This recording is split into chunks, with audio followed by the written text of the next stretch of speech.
Hey, what's up? My name is Rob. I'm an online Catan Grandmaster, and in this video, I want to talk about the top 3 mistakes that I see beginners making in Settlers of Catan.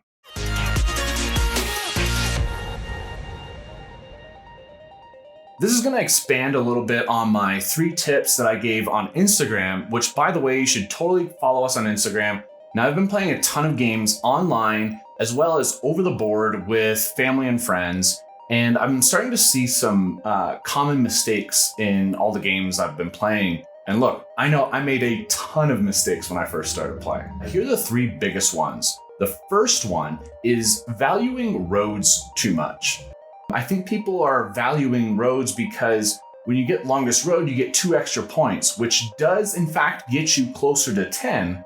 But the problem is, those 2 extra points don't translate to any production. A quick example of this, if we both have 5 points, but I have 5 points through 5 settlements, and you have 5 points through 3 settlements and longest road, I am most likely in a stronger position because I have more settlements, more production, more cards in my hand than you do. And those 2 extra points that you have don't translate into getting more cards, more resources. I'm going to be much quicker to getting to 10 than you are, even though we had the same score. I think that if you focus more on production and high quality production hexes, you'll speed up your game and get closer to 10 even quicker than if you were trying to build a bunch of roads. The second biggest mistake that I see beginners making is bad robber placement. Number 1, don't rob somebody just because they have the most cards. Number 2, don't play revenge robber. Just because they robbed you doesn't mean you should go and rob them. Try and take emotion out of the decisions that you make and you'll make better decisions. Let's say you've decided who you're going to rob. Don't immediately put the robber on what you think their best hex is. Instead, block what they need. If one of your opponents has been asking for brick on 3 straight dice rolls, put the robber on their brick. Okay, so tip number 3 is I see too many beginners making one-dimensional trades. So what do I mean by this? Let's say you have the 6 wheat, but you're trying to build a settlement and the 6 hasn't hit for 2 straight turns. Does it make sense to try and trade away a bunch of ore just to get the wheat that you need to build a settlement?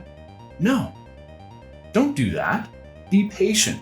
That 6 is going to hit. I promise you, the 6 will hit. Unless, of course, you played this game recently, which, thanks Catan Universe algorithm, that was a fun game to play. And yeah, I see too much of this, I need this now, so I trade for it now, no matter what. And I also think that beginners tend to not think about who they're trading with and what I'm actually giving that person. Let's say someone has no access to wood. Does it make sense to trade 1 for 1 for that resource with that person? Probably not. That person's going to struggle unless they get wood. And so you can oftentimes offer 2-to-1 trades, maybe even 3-to-1 trades to that person in exchange for that one resource. And so really look at the board when people are asking you for trades. One thing I would suggest to beginners is when it's not your turn, analyze the board and try and think about the strengths and weaknesses of each player because it dynamically changes throughout the game. So for beginners, what I would say is ask yourself this before you're making a trade. Think to yourself, am I giving this person a settlement? Am I giving this person a city? And if I am I getting something that's pretty equal in return? And another thing to consider, when you look at the board and you're thinking about, okay, they might get a settlement here. Is their settlement much, much stronger than our settlement? Because not all settlements are equal. So just try to reason with yourself, use logic, try and understand why is this person asking for these resources, slow down, which is gonna lead me to my next point, and this is tip 3.5, it's a little bonus, slow down. Oftentimes I see beginners, they rush through the game as quickly as possible, especially online. I think one of the top tips I can give you if you are playing online is to really slow down and use up your clock almost every time.